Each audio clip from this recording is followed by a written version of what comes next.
His Holiness BVV Narasimha Swami Maharaj with us. And Maharaj is a disciple of Srila Prabhupada.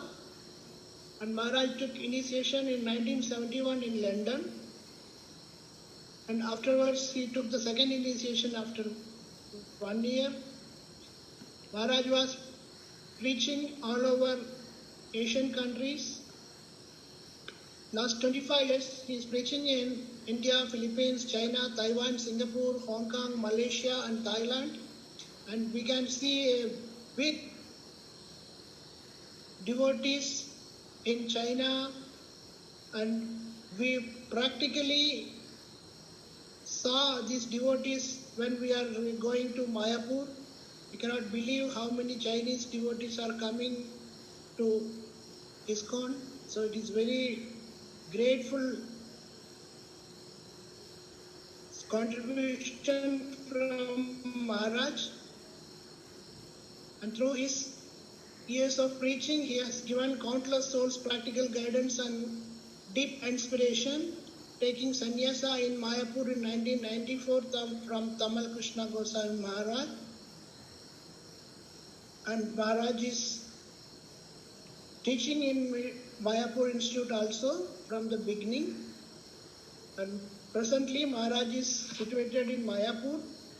So we are so fortunate, and Maharaj accepted our invitation and joining us today for this wonderful evening of our Srila Prabhupada's Vyasa Puja glorification. So we all together, Kanyadesh devotees, can welcome Maharaj by chanting Hare Krishna Mahamantra 3 times. Hare Krishna, Hare Krishna, Krishna Krishna, Hare Rama, Hare Rama, Hare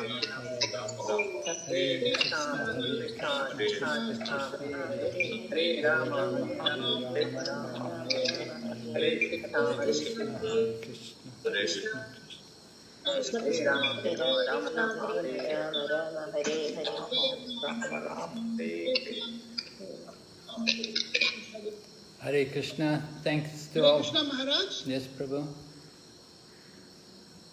So I can begin now?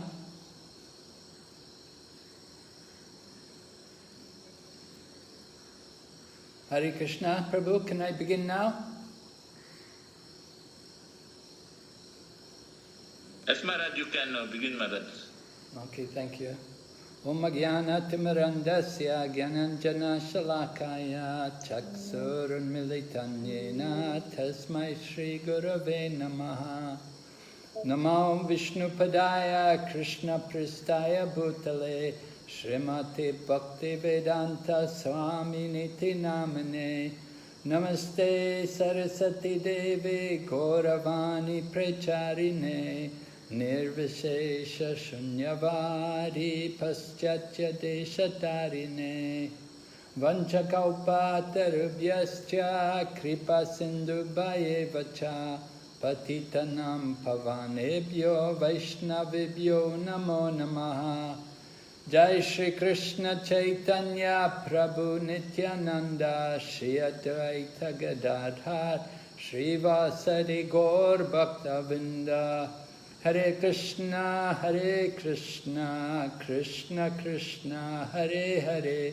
Hare Rama, Rama Rama, Hare Hare. So on this auspicious day, we're remembering how Srila Prabhupada appeared in this world in the year 1896 in the city of Calcutta. Srila Prabhupada was born in a Vaishnava family. His father would worship Radha Krishna deities every day. And Srila Prabhupada told us when he was a young boy, he would always see his father every day offer obeisances to his deities and perform arti for the deities. So Srila Prabhupada remembered how his father was a Vaishnava. Just like Prabhupada's own spiritual master, Bhaktisiddhanta Saraswati, he was also, of course, born in a Vaishnava family. his father was Bhaktivinoda Thakur. So Srila Prabhupada told us, he said, actually everything which he learned from his spiritual master, he had already learned from his own father. His own father had taught him to worship the deities. His father had taught him the importance of the Vedic culture and the Vaishnava principles of cleanliness, mercy, austerity, and truthfulness. His father had made sure that his son could play mridanga nicely, and he could also play harmonium very expertly. His father never wanted him to grow up to be a worldly person. At one point they were thinking to send our Bhaktivedanta Swami Prabhupada to the West to get more education and become a lawyer. But his father would not allow it. He said, I don't want my son to become like that. So Prabhupada took those words of his father to heart, and he respected his father. He dedicates his Krishna book to his father because he understood his father was also a pure devotee. So great devotees, they're born into Vaishnava families. It's a very good opportunity from birth to be born in a Vaishnava family. Because from the very beginning of one's life, one has the opportunity to take up the spiritual culture and to learn the basics of spiritual life. Srila Prabhupada told us, he said, you know, his friends, when he was growing up, his friends, they had all kinds of bad habits. But he said, in my whole life, I never ever even tasted tea. At one point, when he was a child, he had some typhoid fever, and the doctor was brought. The doctor was some Western doctor, and he had prescribed, he told Prabhupada's father, he said, you have to give him chicken soup. And of course, Prabhupada's father said, well, we're vegetarian, we don't eat chicken, we don't eat these things. He said, if you don't give it, he's going to die. So it was very frightening to hear this. And so somehow they made arrangements, they prepared some chicken soup. And when they tried to offer it, tried to feed it into the mouth of Prabhupada, he vomited. So then when he vomited, then they understood, no, we're not going to give this to him. And he recovered. So that was an indication, something of his purity. Another significant point about the birth of Srila Prabhupada, he was born in the year 1896. It was in that same year which Srila Bhaktivinoda Thakur had began trying to preach in Western countries. Srila Bhaktivinoda Thakur had written a book about Lord Chaitanya Mahaprabhu in English, and he sent copies of it to universities in the West. One such university was McGill University in Canada. And when the devotees went there, they found in the library, they actually discovered this book sent by Bhaktivinoda Thakur. It's still there in the library. So Prabhupada, of course, described Bhaktivinoda Thakur as the pioneer of preaching Krishna consciousness in the Western world. So it's very significant that he was born in the same year in which Srila Bhaktivinoda Thakur began trying to preach in the West. So Srila Prabhupada had a lot of connection with book distribution. He grew up as a student. He studied at the Scottish Churches College, and he was able to study English language and Sanskrit, and he had a very good education. Many of his teachers were British teachers, because at that time India was under the British rule.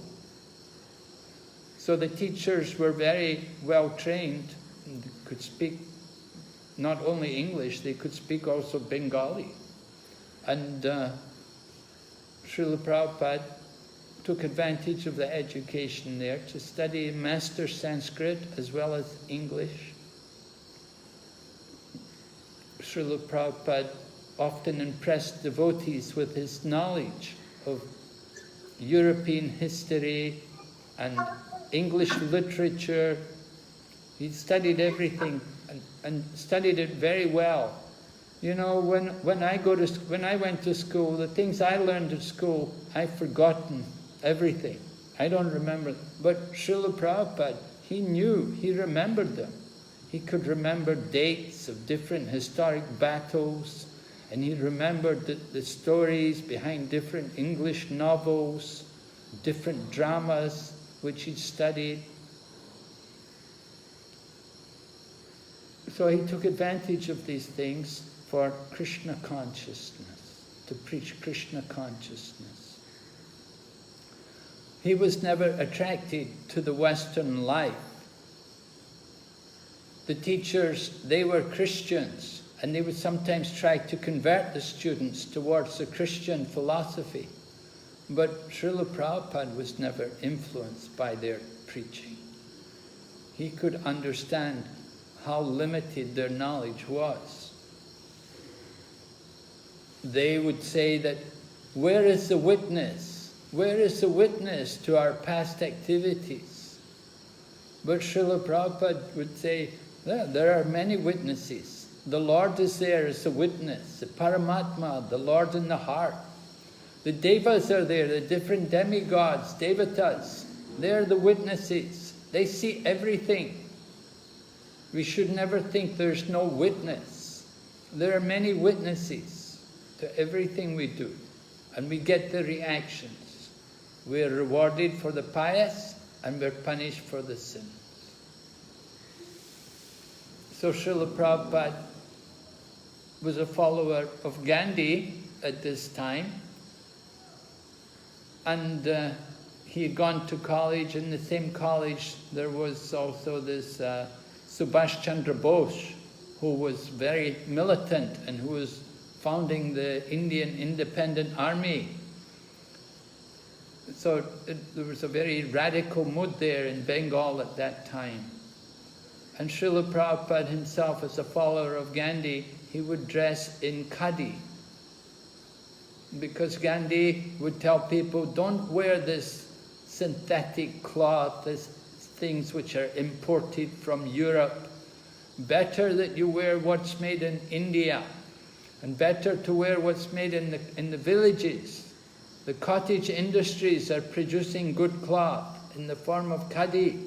We should use that. So Srila Prabhupada, he would dress himself in the khadi, go to college like this. So while he was living in Calcutta, one of his friends requested him to come and meet a very holy sadhu who had come there to Calcutta.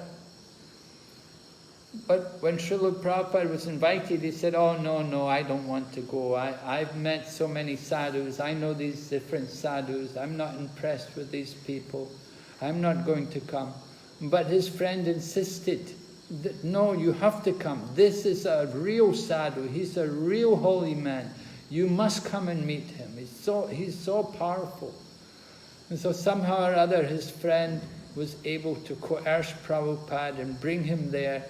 It was in Calcutta at a place called Ottadanga Road. We have that property today. In recent times, the ISKCON temple in Calcutta acquired that property, and they're developing it. They want to make it a holy place because it was actually a place of Prabhupada's pastime. He met his spiritual master there for the first time. So he came into the room, Bhaktisiddhanta Saraswati. He had been staying in Mayapur and doing great austerities in Mayapur for several years. He'd taken a vow to chant the holy name many crores of times. And so it took him several years. So he was living there in Mayapur practically on his own, and he was taking care of the birthplace of Lord Chaitanya Mahaprabhu, because his own father, Bhaktivinoda Thakur, had constructed a small temple there at the Yoga Peeth, and Bhaktisiddhanta Saraswati was living there, taking care of the temple and doing his chanting every day. Practically he was living alone, almost living under an umbrella, performing great austerities. But he was convinced to come to Calcutta and begin his preaching. So it was at this time that our own Abhay Charan Bhaktivedanta Swami met Bhaktisiddhanta Saraswati. And when he came into the room, immediately Bhaktisiddhanta Saraswati addressed him, Prabhupada and his friend. He said, "You are a nice young man. Why don't you preach the message of Lord Chaitanya Mahaprabhu?" So Prabhupada had just walked in the room. He didn't know what? This man's telling me to preach the message of Lord Chaitanya Mahaprabhu? So he began to argue with him. He told him, No, how we can preach the message of Lord Chaitanya Mahaprabhu? Our country is not free yet. We're still slaves under the British Empire. We need to get independence for our country. Then only we can preach Lord Chaitanya Mahaprabhu's message. But Bhaktisiddhanta Saraswati argued back, because Bhaktisiddhanta Saraswati, he was a Naistika brahmachari, and he was very powerful. He could argue very strongly, and he was very erudite, very scholarly, and he was very powerful in preaching. And people would run away from him in fear. He was so powerful. So he argued back, "No, you're wrong. The message of Lord Chaitanya Mahaprabhu cannot wait for some political adjustment. You have to take it up now. It's urgent. We have to preach this message of Lord Chaitanya Mahaprabhu to the world and explain to people the real goal of life. We cannot simply wait for some political adjustment. There will always be some problems in the material world. We cannot allow ourselves to be influenced by these different political issues. We have to teach, we have to preach this Lord Chaitanya's mission. Very important." So Srila Prabhupada said, "I was impressed. I was defeated by his arguments. And I understood that he was a very great personality. And from that very first meeting, I accepted him as my spiritual master." There was no formal initiation or anything, but just Srila Prabhupada understood that this Bhaktisiddhanta Saraswati Prabhupada, he is very, very powerful, he's very pure, he's very great personality, and he accepted him. But Srila Prabhupada said, at that time I was a young man, I had a young family, and just married. I couldn't really think about preaching much. Anyway, Srila Prabhupada had, after some time, he left Calcutta and gone to live in Allahabad. He opened his own business there in Allahabad, he opened a business called Prayag Pharmacy. And he was making a living there. He was thinking, I will make money and I can use it for good work, to do some good things, to help some good causes like some spiritual preaching. So he was living in Allahabad, and it happened that the Gaudiya Math came there to begin a center. And the devotees, when they came to Allahabad, they were introduced to Bhaktivedanta Swami, Abhay Charan Day. They were introduced to him. They were told he's a Bengali and he's very pious, very religious man. He will help you. So when they met him, then Srila Prabhupada remembered how he'd met Bhaktisiddhanta Saraswati in Calcutta, and he understood these were the same people. So he was very happy, and he began to go and visit their center. Prabhupada, of course, had 5 children, 3 boys. And he used to take his children with him, his sons especially. He would take them to the temple. And Srila Prabhupada would often play the Madanga at the temple. Srila Prabhupada was very expert at playing Madanga. And he was also expert in harmonium, as well as Sanskrit. Many of the devotees, even the full-time devotees, they didn't know Sanskrit. But Srila Prabhupada, Bhaktivedanta Swami, Abhaycharan as he was called at that time, he knew Sanskrit. So they were impressed. So he was initiated. Bhaktisiddhanta Saraswati came there. In 1933, Srila Prabhupada took initiation from Bhaktisiddhanta Saraswati. And at the time of initiation, Bhaktisiddhanta Saraswati remarked that, he said, yes, I have noted this man. He likes to hear. Lord Chaitanya always gave great importance to hearing. The real beginning of the process of devotion is by hearing. When we hear submissively, then we can cultivate our Krishna consciousness. So Bhaktisiddhanta Saraswati said, yes, I noted this man. He likes to hear. He does not go away. Other people, they come and hear a little while, they go away. They get restless. They're not able to sit and hear. Their minds are disturbed. But Bhaktisiddhanta Saraswati saw in Abhaycharan that he likes to hear. And when he initiated him, he changed his name. From Abhaycharan, it became Abhaycharanaravinda Das. Right? The fearless lotus feet. Before it was Abhaycharan, it became Abhaycharanaravinda Das. So he was initiated. He got both initiations at the one time. And at that time, Bhaktisiddhanta Saraswati also told him that you should study the Bhakti Rasamrita Sindhu by Rupa Goswami. That this is a very important book, and it outlines all the basic principles of Bhakti Yoga. So you see that when Srila Prabhupada went to the West, one of the first books which he published was the Nectar of Devotion, which is a summary study of the Bhakti Rasamrita Sindhu. Srila Prabhupada always followed all the orders of his spiritual master. He did not get much association with his spiritual master. He was initiated in 1933. In 1936, his spiritual master left the world. Srila Prabhupada said, I was with him only 4 or 5 times before he departed. But he said, I never forgot his instructions. And before, just before Bhaktisiddhanta Saraswati left the world,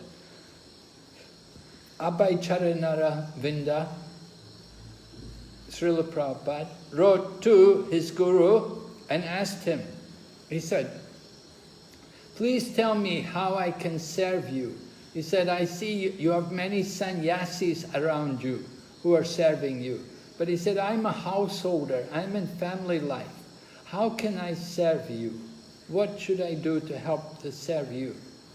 So Srila Bhaktisiddhanta Saraswati wrote back to him and told him that because you know English language, that you're very proficient in the English language, it will be very good for you to try to preach in the English language.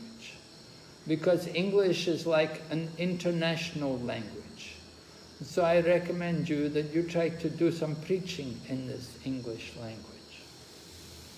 So Srila Prabhupada, that was 1936, Bhaktisiddhanta Saraswati left the world at the end of the year, 1936.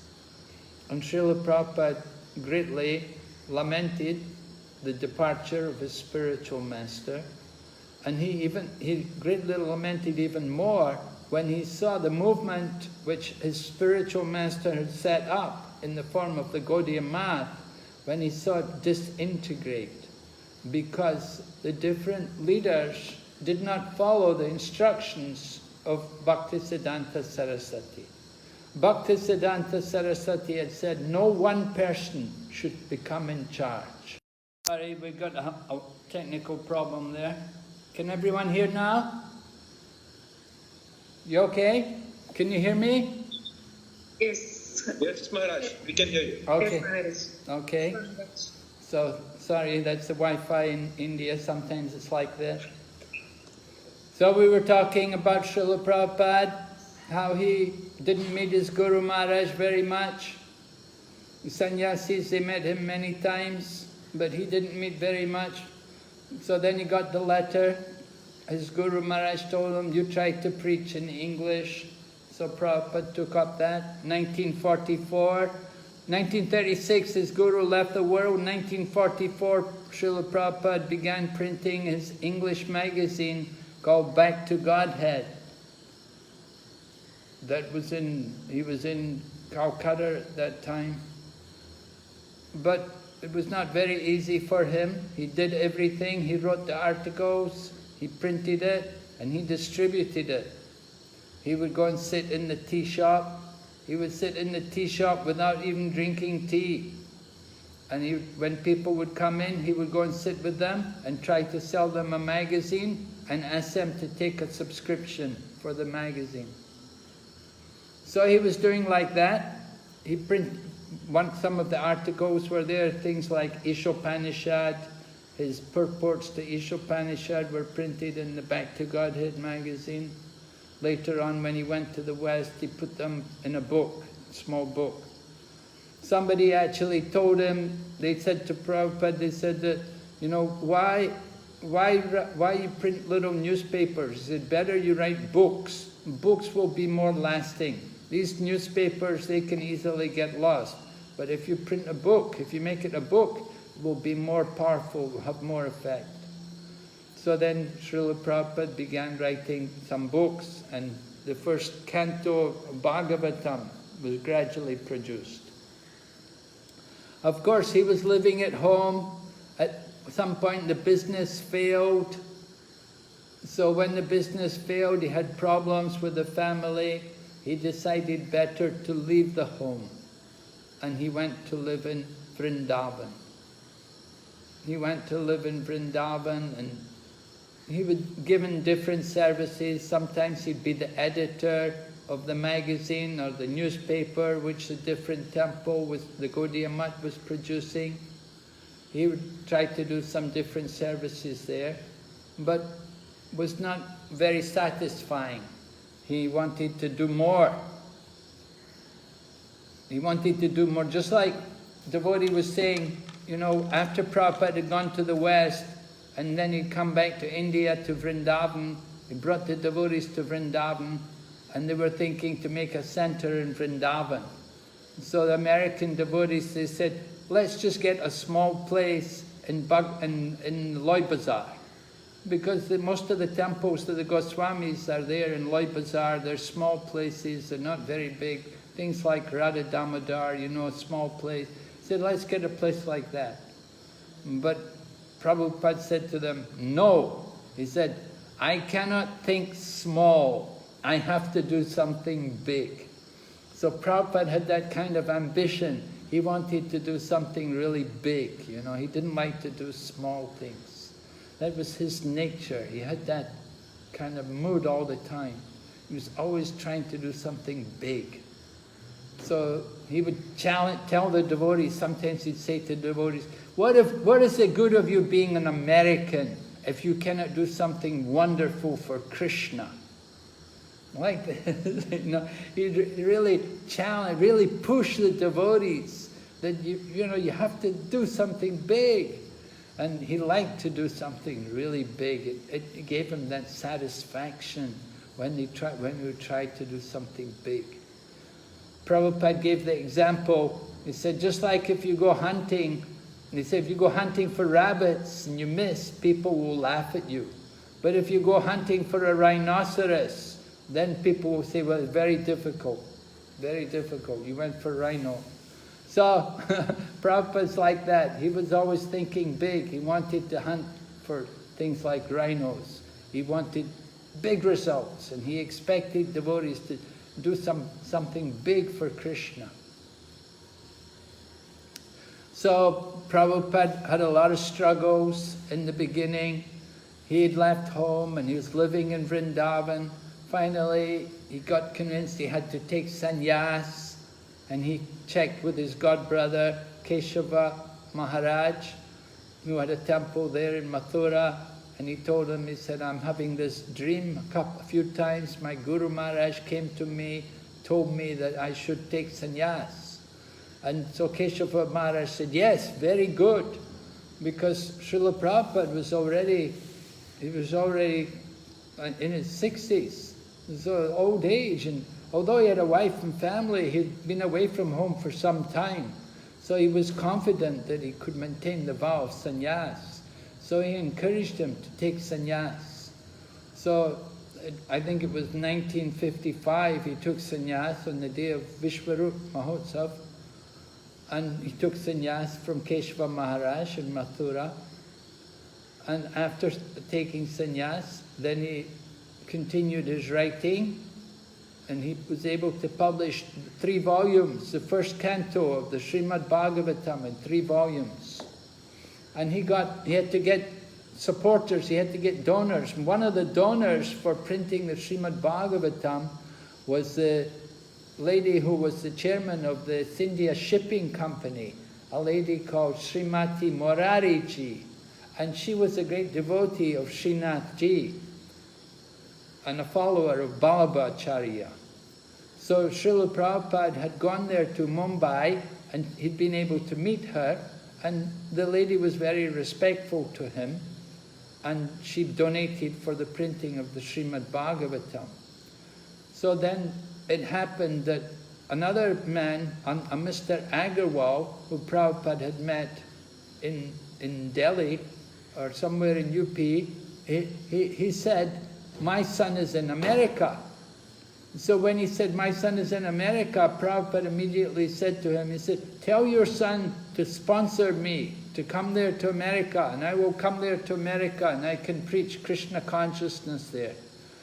And so Prabhupada said like that to this man, and never thought any more about it. But it was a surprise. After a few months, the man came and said, my son has sent the sponsorship for you now. The sponsorship has come through, that now he's sponsoring you to go to America. But of course, Prabhupada had to arrange his own travel. The son is not going to pay for his fare. So Prabhupada had no money hardly at all. He was just living from day to day, how to go to America. And so then he thought about Srimati Morariji and her shipping company, and he went back to Mumbai, and he spoke to her, and he requested her, let me go on your ship. So she was very reluctant. She thought, you know, you're an old man, 70 years old, not very good for you to go to America. Why you go to that place? Better you just stay here and die here in India. Why you go there to America to die? Better you stay here. But Prabhupada said, no, I have to go. My spiritual master has ordered me. So anyway, she agreed. She said, okay, you go. I'll give you a return trip so you can come back. Don't stay too long. So Srila Prabhupada took the boat, crossed the Atlantic. The captain of the ship was a person called Captain Pandya, and he was also a pious man. Actually, before Prabhupada got off the ship, he purchased one set of Srimad Bhagavatams, and he gave Prabhupada $20 American. And that was the only money Prabhupada had for his coming into America. He didn't have any money. He had maybe 40 rupees Indian money, and then he got $20 by selling a set of books. So how was Prabhupada going to live in America? Well, he brought with him, he'd arranged to bring with him some cases of Bhagavatams, because he'd printed several volumes. He printed 3 volumes, and he printed like 1,000 copies of each. So there were many books not sold. So he arranged, when he went on the boat, he arranged for many of the books to be packed in boxes, and he brought them with him to America. And while he was in America, he would regularly, whenever he would have a program, he'd give a lecture, and he would offer books for sale. And similarly, when they got at the center there in New York, they would try to sell the books. It was the only books they had in the beginning. 3 volumes of Bhagavatam printed in India. But somehow, Prabhupada was able to distribute, and Prabhupada would also go himself to the bookstores and try to meet the people in the bookstores and get them to take the books.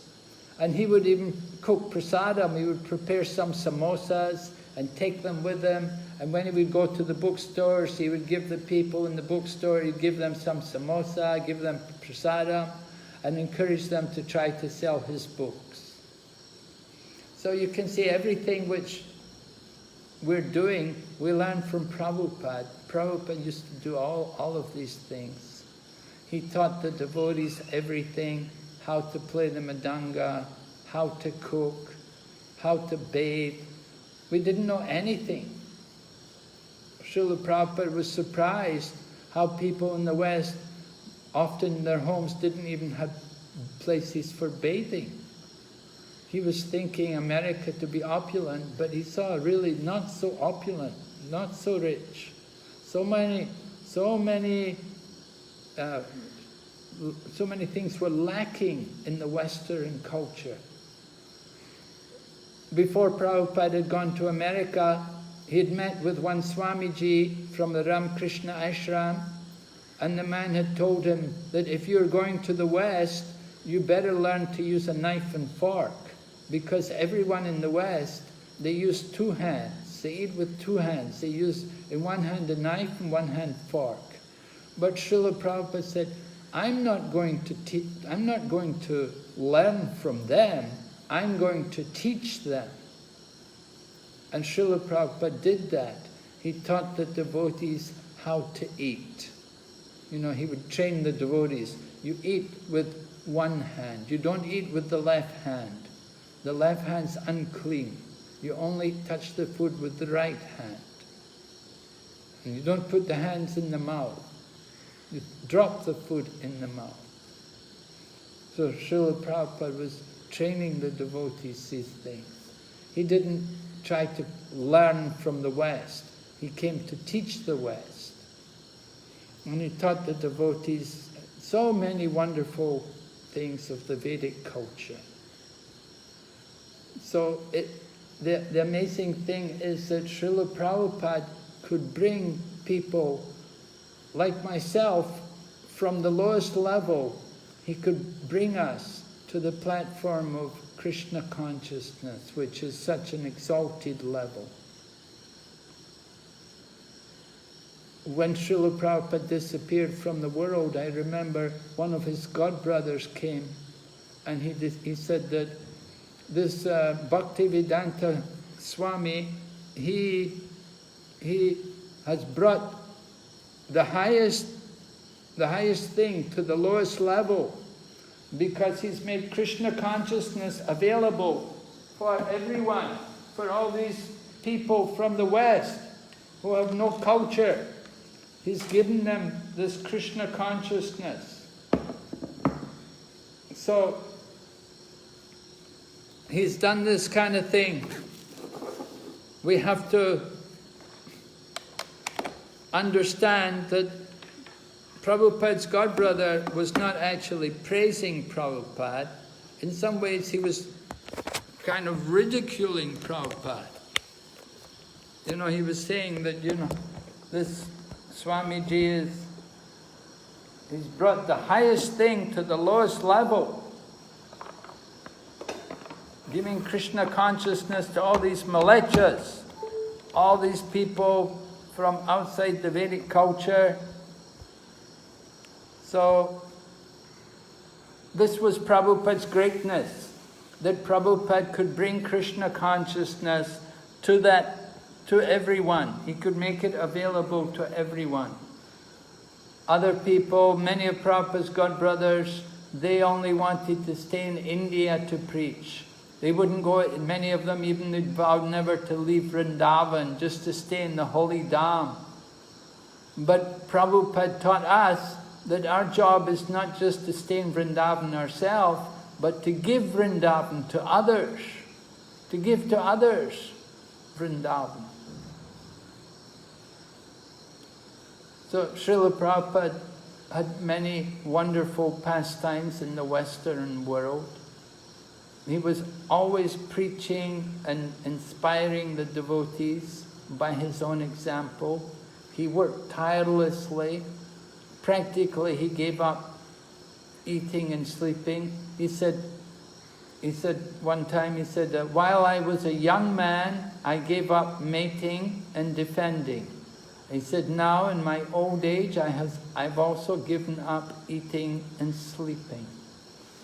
Actually, Srila Prabhupada hardly slept. He would regularly take rest about 10 o'clock at night and wake up at midnight. And at midnight, then he would begin his translation. So he'd just rest for a couple of hours in the night.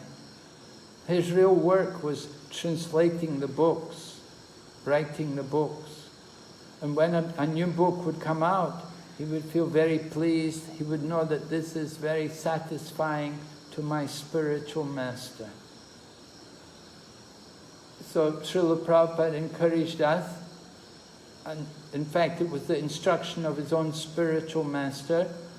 He told them that if you ever get money, use it to print books. He said, don't worry, you don't have to worry about big temples. Big temples, when a big temple was donated to the Gaudiya Math in Calcutta, a very nice big building was given to them in Bagh Bazar in Calcutta. And when they got that big building, then the devotees began to argue about which room I would have and which room the other person should have. Each one wanted to get facility for their own eating and sleeping, to be comfortable in the building.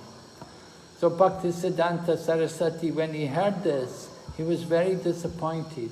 And he said, better they sell the building and use it to print books.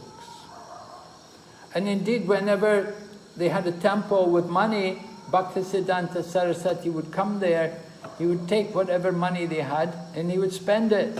He would put on a big exhibition of Lord Chaitanya's Leela, and he would invite people to come, and they would distribute prasadam to everyone.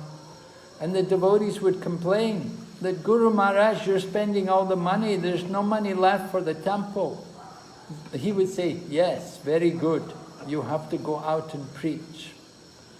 So similarly, our own spiritual master, Bhaktivedanta Swami Prabhupada, he didn't worry about buildings and bricks and cement.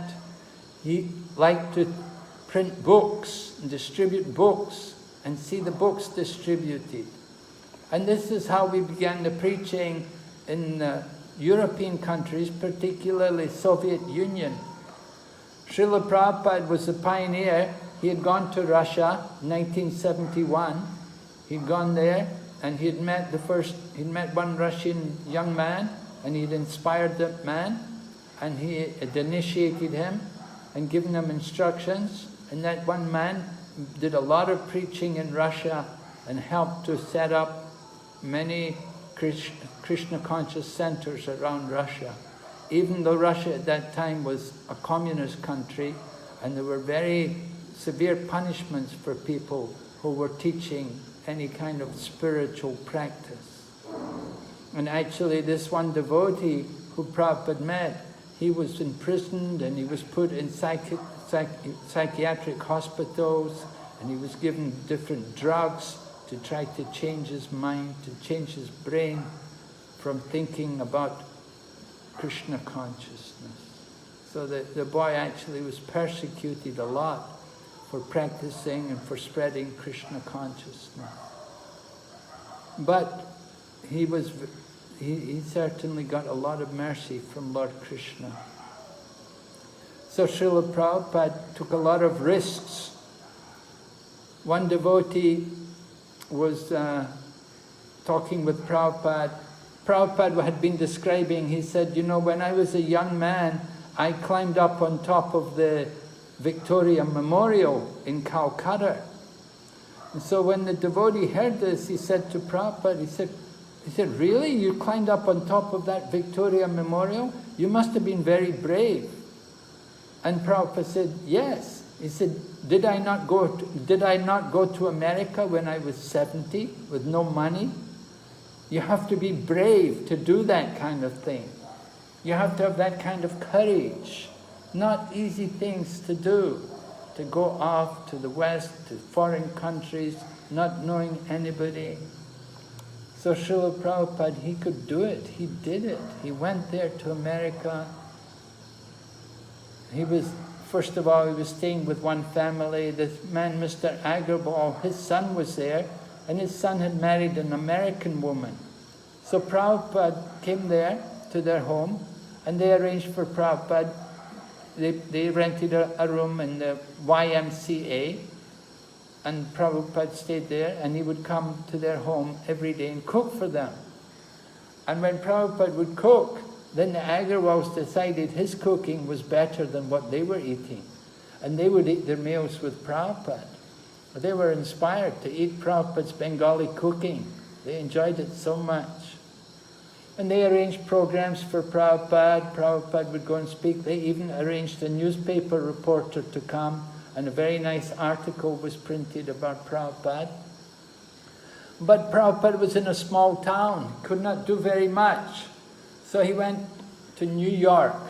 And in New York, he had one contact. There was one man, Mishra, also Bengali. He had a yoga studio there in New York. He'd established a yoga ashram. And Prabhupada had his name, and somehow he was able to contact him. So this Dr. Mishra, he was called, he allowed Prabhupada to come, and he arranged accommodation for him while he was in New York. And Prabhupada would try to preach there in the yoga ashram. He would do some kirtan, play the harmonium and sing some bhajans, Bengali bhajan, and then he would preach. But whenever he would preach, then Dr. Mishra would get upset, because this Dr. Mishra was a big Mayavadi. So he didn't like Prabhupada to preach. He'd say, oh, do more kirtan, Swamiji, do more kirtan. Prabhupada would be preaching Vaishnava philosophy. But Dr. Mishra was a big Mayavadi. He didn't like to hear the Vaishnava philosophy. So he would discourage Prabhupada. Prabhupada would say to him, your name is Mishra. Lord Chaitanya's father was Jagannath Mishra. He said, you should also preach the message of Lord Chaitanya Mahaprabhu. You're also Mishra. This is your family name, your culture. You should help me to preach Lord Chaitanya's mission. But Dr. Mishra found it difficult to accept. So, like this, Prabhupada struggled, but then he went down to New York, down to the Lower East Side, where the young people were, and almost immediately he got a response. Young people started to come. Somebody saw him in the street, and he said, are you from India? And he said, of course, Prabhupada said, yes, I'm from India. The young man said, oh, I've been to India, I'm so interested in Indian culture. And so then Prabhupada invited him to come to the center. He'd rented a very small shop front, little store, shop front. And the name of the shop was called Matchless Gifts. So Srila Prabhupada kept that name. He thought, yeah, this is a nice name for our center. And he began to have programs there, like 3 times a week. And people would come, and Prabhupada would give a lecture, and then he'd have an apple, and he would cut the apple into pieces, and give everyone a piece of apple. And then he would pass a basket around, and ask everyone to give some donation. And in this way, somehow Prabhupada was maintaining himself. But gradually, more and more people started to come. And Prabhupada was playing a bongo drum. He had no madanga. He was just beating an African bongo drum. But they were having kirtan. And people were really taking to it. They were enjoying it. And then Prabhupada would cook. He would show them how to make chapati and dal and rice and sabji and samosa and pakora, all of these things. And people loved the prasadam. And Prabhupada would train all the young devotees how to cook. And in this way, Krishna consciousness was beginning. More and more people were coming. Prabhupada was continuing, he began to continue back to Godhead there in New York. They got a little printing machine, print one page at a time and put it together, staple it together, and the devotees would go out and try to sell it. This was the beginning of Krishna consciousness. And Prabhupada, of course, began the Sankirtan. They went to the park in New York. Prabhupada was alone in the beginning, under a tree. He began there, he was chanting there, and young people came and they began to dance around him. So this was the beginning of Krishna consciousness. And it's going on today, just the same way, just as Srila Prabhupada established it. We try to continue to chant and to hear, tell people about Krishna, to print books, to distribute prasadam. Of course, this year, a little difficult with so many problems with this COVID virus, but still we're trying to use technology. Prabhupada taught us, said we're not afraid of technology. We can use technology in the service of Krishna. So we're doing that. We're using this Zoom in the service of Krishna, trying to continue everything Srila Prabhupada gave us. So on this very auspicious day of Prabhupada's appearance, we're praying that we can continue to utilize our time in this world in the service of Krishna and Srila Prabhupada. Service to Srila Prabhupada is definitely very beneficial for our spiritual life. It said, of all kinds of worship, the worship of Vishnu is the greatest. Even greater than the worship of Vishnu is the worship of those things in relationship to Vishnu, which means Vishnu's devotees. So if we worship Srila Prabhupada, take up Srila Prabhupada's mission, try to follow Srila Prabhupada's instruction, it's very pleasing to the Supreme Lord Krishna. So we encourage all of you to take advantage of this very, very special day, to be Krishna, to think of Prabhupada, read Prabhupada's books, remember how much Prabhupada sacrificed his life to begin this Krishna consciousness movement. So he did it for our benefit, so that we could have a better life. So I hope your life is also better by the grace of Srila Prabhupada. So we'll stop now because our time is limited. You probably have other things to do. Hare Krishna. Hare Krishna. Hare Krishna Maharaj, thank you very much. Hare Krishna. Thank you, Prabhu. Such a wonderful Hare Krishna. Hare Krishna. Hare Krishna. Maharaj,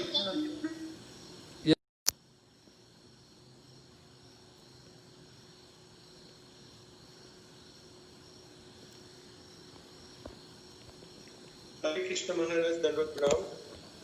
Hare Krishna, Prabhu. Dhanavat pranams. Please accept my humble obeisances at your lotus feet, Maharaj. Maharaj, I want to ask one question that you have glorified Srila Prabhupada, like how Prabhupada ji has, he went to Western culture and he preached the message of Krishna conscious there. When we hear the Prabhupada pastimes, we feel so much encouraged, we feel so much enthusiastic at that moment.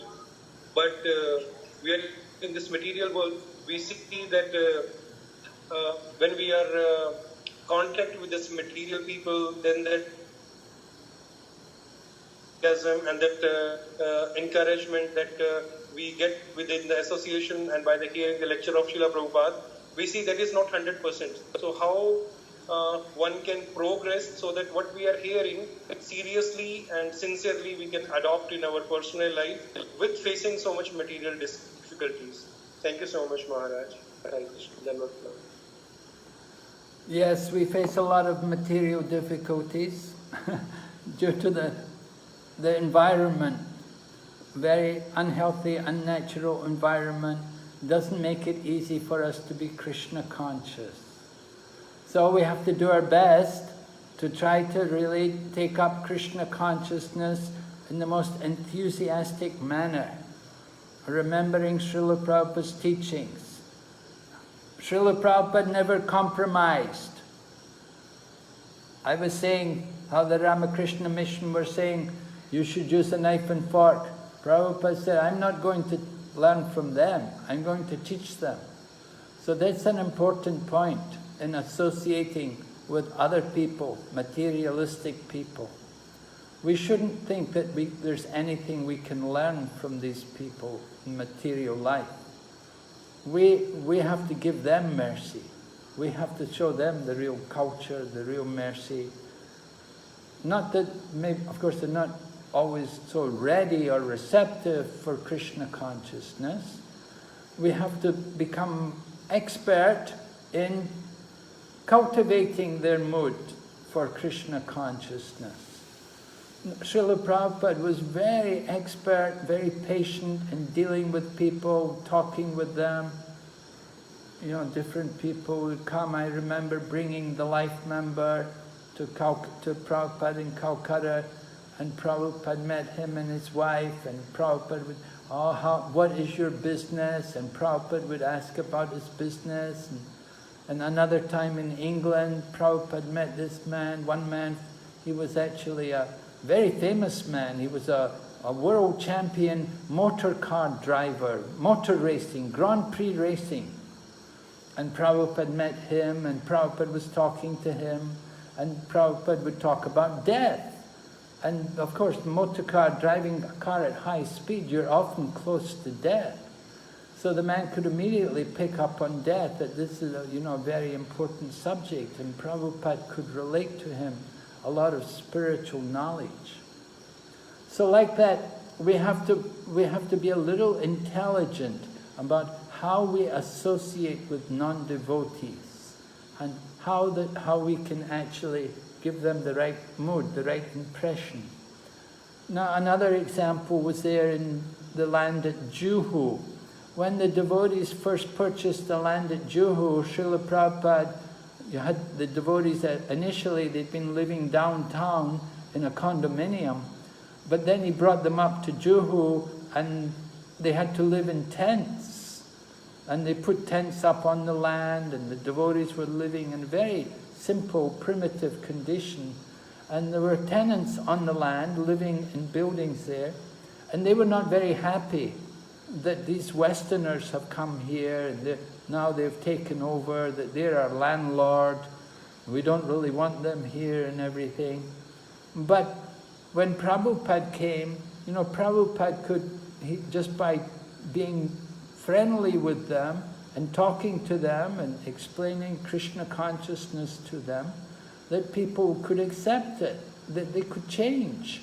That in the beginning they were very antagonistic and spiteful, they didn't like devotees, but after they met Prabhupada and they saw Prabhupada giving sweet balls to the children and everything, then they heard Prabhupada's lectures, and they could understand this is something very real, very genuine, and they could understand how these Westerners have been influenced by this Swamiji, by his speaking, that he's very powerful. And so the neighbors all changed, and they became friendly. They became friends of the devotees and helped the devotees. So it was all due to Prabhupada, how he related to people.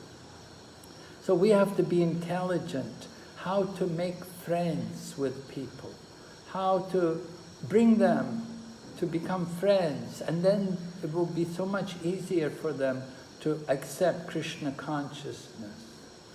But if we are inimical to them, if we're antagonistic, If we make enemies, then it would be very difficult. So it's really important to know how to deal nicely with people, caring for people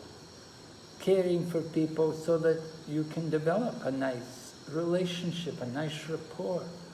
And even though they may not become devotees, at least they will respect the devotees. So that's important. So we try to do like that, you know, we want to show the people, show the public a nice example, behave nicely, and give them the right impression of Krishna consciousness. I hope that helps you a little bit, Prabhu. I know it's Thank you so much, Maharaj. I know it's a difficult thing, living, working in the Yes, so much. Oh. Yes, Maharaj. Thank you so much, Maharaj. Thank you so much. Hare Krishna. Any other question? Hare Krishna. Manoharini Mataji. Yes, Prabhuji. Maharaj, my humble obeisances at your holy feet. Thank you. Inspirations from Srila Prabhupada's life and teachings. I was able to see Srila Prabhupada when you were speaking about him. Thank you so much, Maharaj. My question is, like, we are part of ISKCON and we are maximum trying to be Krishna conscious all throughout our day. But what I'm very concerned about my parents. City of Krishna consciousness that we practice in our daily life is not there in them. So I'm concerned about there because time is running out even for me. Then what to say about my parents?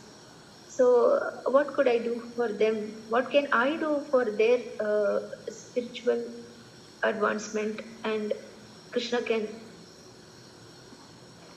kindly guide. Well, Hare Krishna, thank you. Hare Krishna, just like Prahlad Maharaj, you know, his father was very demonic and very inimical to, you know, he tried to kill Vishnu, he fought with Lord Nrsingadev.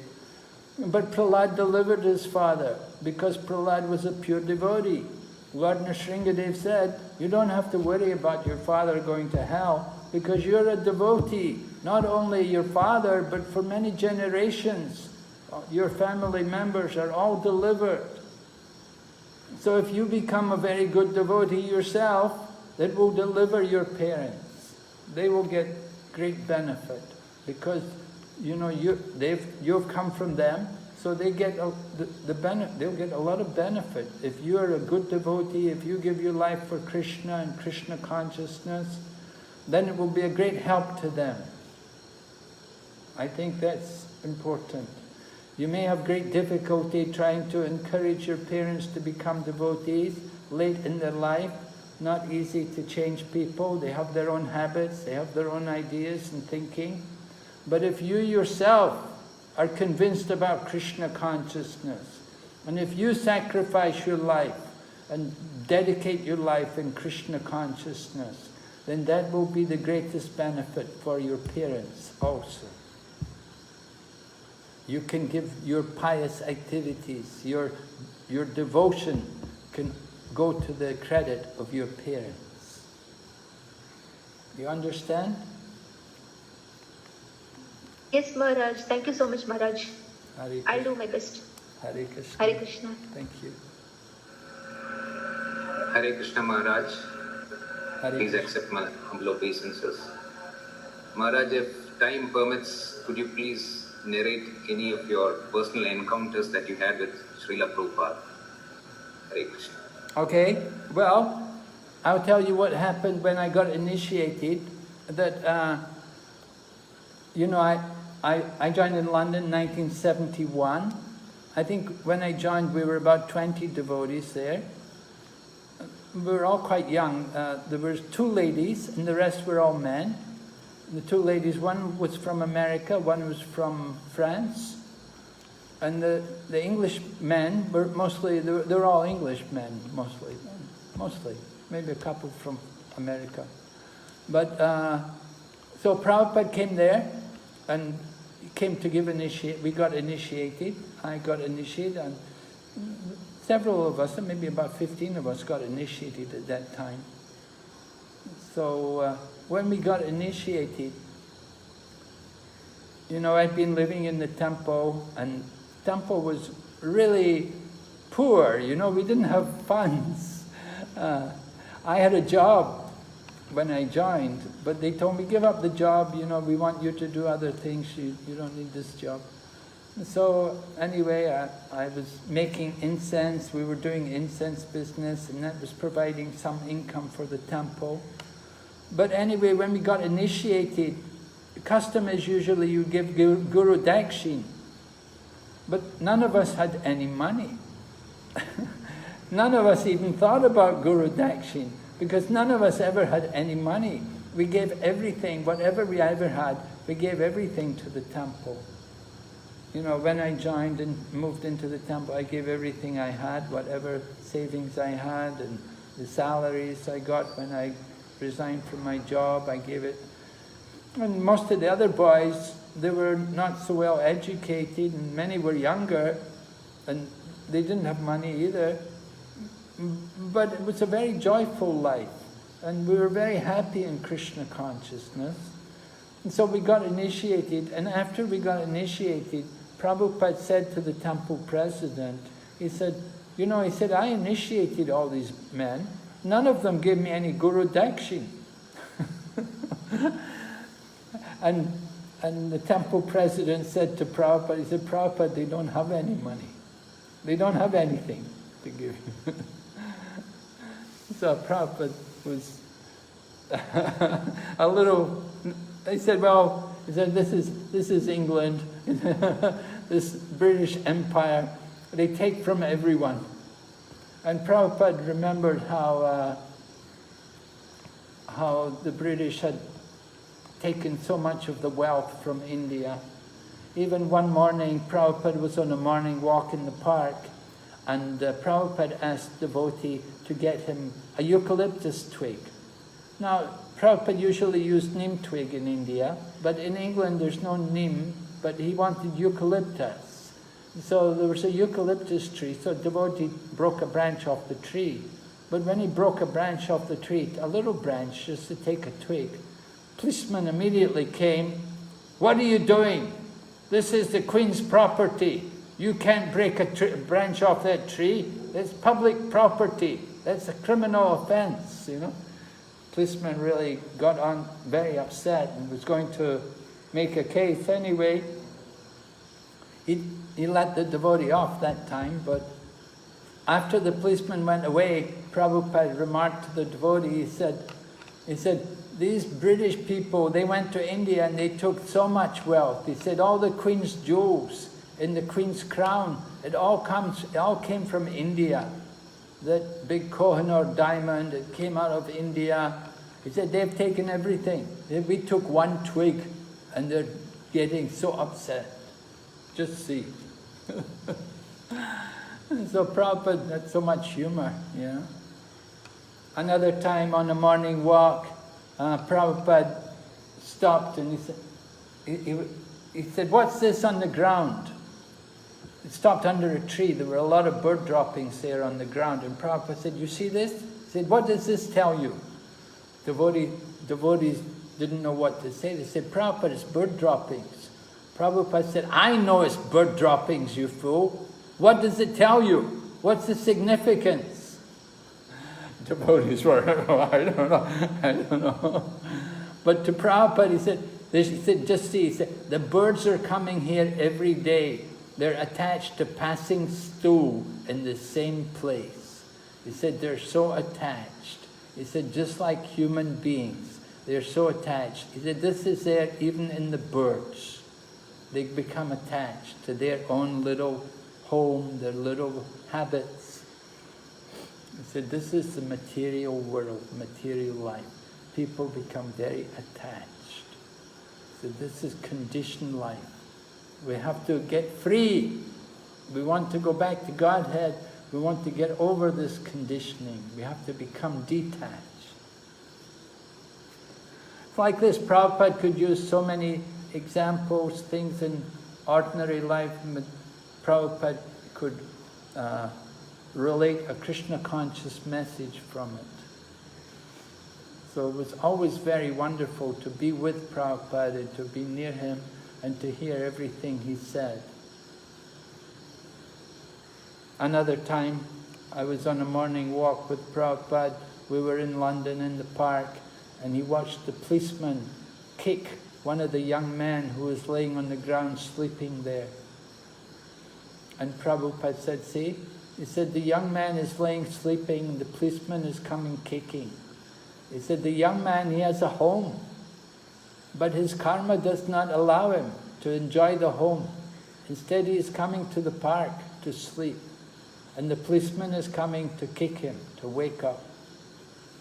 So this is his karma. This is the destiny. Cannot enjoy life. He gave the example about Lord Shiva, how one time Lord Shiva was with Parvati and they were approached by a beggar. So Parvati, revealing her womanly nature, she felt some compassion for the beggar and she pleaded to her husband that give something to help him. So Lord Shiva said, well, watch this. And he took some jewels and he put them inside the fruit. And then he gave the fruit to the beggar. And when he gave the fruit to the beggar took the fruit and sold the fruit for a few paisa. The beggar didn't think to see that there's jewels inside the fruit. Lord Shiva showed this to his wife, to explain to his wife that this beggar is by destiny he is poor. You cannot change a person's destiny just simply by giving them some charity. The laws of karma are like that. You do some charity, it's not going to change their destiny for long. But if you give them Krishna consciousness, then that can really change. Only Krishna consciousness can uproot all the reactions due to the past sins, can change a person's life completely. So this giving Krishna consciousness is the highest welfare work. So in this way, Srila Prabhupada was encouraging us to preach Krishna consciousness. Another time, a young man came and he was arguing with Prabhupada. Again and again, whatever Prabhupada would say, the man would argue and argue. The young man didn't want to accept anything Prabhupada said. So Prabhupada kept preaching to him for some time, and then Prabhupada decided to go for a walk. And after he went for a walk, he came back. And when he came back, he looked in the temple room, and he saw in the temple, the young man was in the temple room dancing and chanting. So Prabhupada was very pleased, and he said to the devotees, he said, you see, this is Lord Chaitanya's movement. Lord Chaitanya came to give the chanting of the holy name to everyone. Let everyone chant Hare Krishna and be happy. Philosophy is difficult for them to accept. But if they will hear the chanting, take part in the kirtan, then they can be greatly benefited. They can make spiritual advancement. Okay, those are some few things. Thank you very much. Thank you, Maharaj. Thank you. Hare Krishna. Hare Krishna. Okay, so... Any other questions?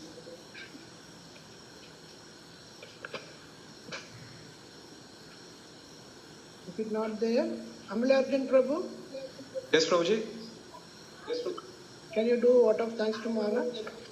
Thank you, Prabhu. Hare Krishna, Maharaj. My humble obeisances to your holy feet.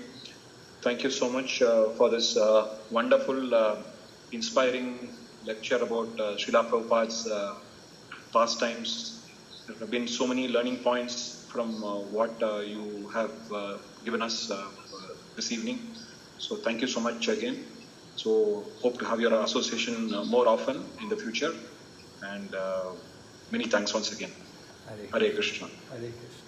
Thank you very much. An honor to be able to address the audience here this evening. Thank you. Hare Krishna. Srila Prabhupada ki. Jai. Jai. Thank you very much, Maharaj. Thank you, Prabhu. We will do Vancha Kalpatarubhyascha. Vancha